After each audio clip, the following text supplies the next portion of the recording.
S Corp. Hey everyone, Adam Bergman here, tax attorney and founder of IRA Financial. Welcome to another episode of AdBits. On today's podcast, I'm going to explain the ROBS, the Rollover Business Startup solution, and can you do it with an S Corp? Or do you have to have a C Corporation? So the ROBS is a structure that allows one to use their retirement money, so IRA, rollover, 401k, to invest in a company. Okay, ROBS is the only legal way. And if you're watching this on YouTube, I have a flow chart to show you how the ROBS works. If you are listening to the podcast, that's cool. I'm going to explain to you how the ROBS works. Now, ROBS takes advantage of an exception in the tax code under 4975D13 that allows a 401k to purchase qualified employer securities, which is another word for corporate stock. Okay. Now, in order to get around the prohibited transaction rules under 4975C, you have to be able to satisfy an exemption to the prohibited transaction rules under 4975D, as in David. Now, the most common D exemption is the loan from a 401k.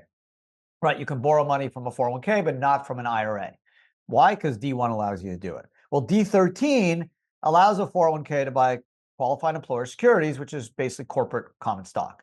Why was it put in the code as an exception? Probably to let folks who work at companies like Ford or GE to use their 401k to buy stock in the company they work for. So ROB's been around really since the 70s. It's been popularized and become more mainstream for small to mid-sized businesses, startups, probably since the mid to late 80s. I've wrote a book on it, turning retirement funds into startup dreams. I wrote it a bunch of years ago and helped probably several thousand people do these structures. But these are the two parties you need. You need a 401k and you need a corporation. Now, the corporation must technically be a C Corp. Why? Because for an S Corporation, the issue is the definition of qualified employer securities. It's unclear if an S Corp would apply to that definition as a qualified employer security corporation. Now, another thing with an S Corp is their shareholder restrictions, right? You can't have more than 100 shareholders, generally only individuals, although technically a single member LLC and a 401k technically can be a shareholder of an S Corp, not an IRA. An IRA cannot be a shareholder of an S Corp. And if you violate the S Corp shareholder election rules, you basically revert back to a C Corp, right? Your S election is deemed invalidated and you become a C Corp. Now, a C Corp, think of it as a corporation, as a box, right? There's a corporate level tax, which is now 21%. And then there's a second shareholder level, which is known as a two-layer tax regime. An S Corp is like an LC. It's a funnel, it's a flow through. So there's no entity level tax. All the profits flow up to the owners and losses. And the individual shareholders or the shareholders would pay tax based off their tax rate. So S Corps are very tax efficient because there's one level of tax instead of two. So you can reduce the entity level tax. So what a lot of people do is they take a small salary, small W-2, they pay income tax on that, and then they have the distributions flow up to them and they'll pay one level of tax instead of a corporation where there's two layers of tax.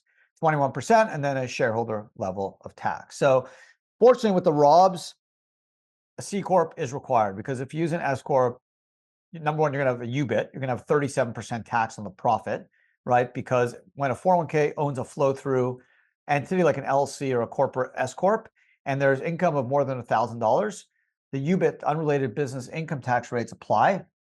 And the maximum UBIT tax rate is 37%.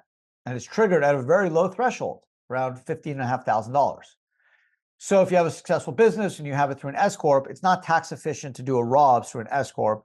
And secondly, there's question whether the definition of qualified employer securities would be satisfied through use of an S Corp versus a C Corp common stock. So the flow chart clearly shows how it works. You set up a Corp. We do it for you, obviously. The Corp adopts a 401k. And then you roll over IRA or 401k money tax-free to the 401k. The 401k then buys the corporate stock known as qualified employer securities. The 401k participant could be a employee, must be an employee of the business, can always raise money from other investors as well. The 401k does not have to own all of the company. And again, the company follows an 1120. It runs its business, can get an SBA loan, runs its business like any other for-profit business. Why? Because once you're in an exception under 4975D, and here we're under D13, you're out of the C rules. You don't have to worry about C because that actual investment by the 401k into the corporation is not deemed prohibited. So you don't have to worry about the prohibited transaction rule. So to recap, an S Corp is a flow-through entity. It is tax efficient, but if you're using a ROBS, a rollover business startup solution, to buy an investment in a startup without, or an existing business without paying tax on a distribution, right? So why would you do a ROBS? Why not just take the money? Let's say you have 125K in your IRA. You want to start a coffee shop and you need the money to start a coffee shop. You're under 59.5.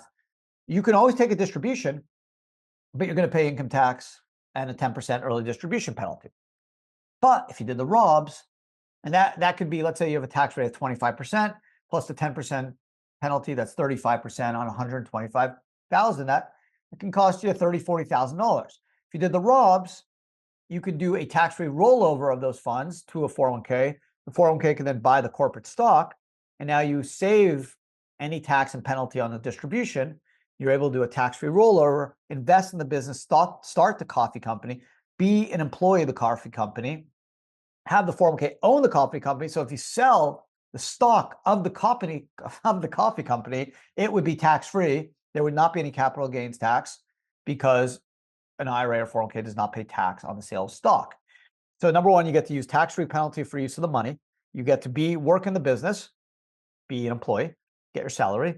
Thirdly, if you sell the stock, tax-free. You don't have to worry about tax. And then the money goes into the 401k. And if it's a Roth 401k, then once you're 59.5 and the Roth's been open at least 5 years, it's all tax-free. So there's a lot of great tax advantages of doing the Roth and doing obviously the ROBS. Now, you cannot do it with the S Corp, even if you feel comfortable that a 401k could buy S Corp stock and still be deemed qualified employer securities. The UBIT tax, which would put a 37% tax on over $15,000 of profit from the C Corp, from the S Corp, that's flowing through to the shareholder, that would essentially eliminate a major advantage of doing the structure. You would be able to get a tax-free rollover. You potentially can get tax-free capital gains. You're going to be paying a lot of income on the gains. And on top of that, there's still a gray area as to whether the purchase of S Corp stock by a 401k is deemed qualified employer securities. Preferred stock should not be done. It should be common stock. And I think the cleanest way of doing it is using a C Corp.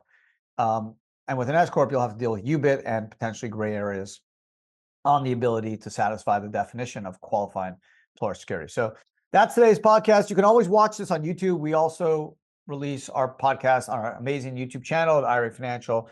You should definitely subscribe to that if you have not already. We generally drop 3 podcasts and 3 to 4 videos a week. I'm trying to cut down on my video length. I've gotten feedback that people like videos under a minute, 30, 40 seconds, ideal. So I'm trying to do that. Please let me know if you like it better or you rather long format. I'm a lawyer. I'm paid to talk. I like to talk. And I'm passionate about what I'm talking about: IRAs, 401ks, ROBS, self-directed IRAs, solo K. So it's somewhat hard for me. It's much easier for me to do a 15-minute video than a 40-second video. It just is. And I feel like people aren't getting enough out of it. So please tell me you're enjoying it. It's working. The format's good. You're getting what you need. And then you can do other things and you don't have to listen to me for 15 minutes to get what you maybe can get in 45 seconds to a minute. So that's it. Have a wonderful day. I hope you enjoyed today's podcast, and come back for more next week. Thanks and take care.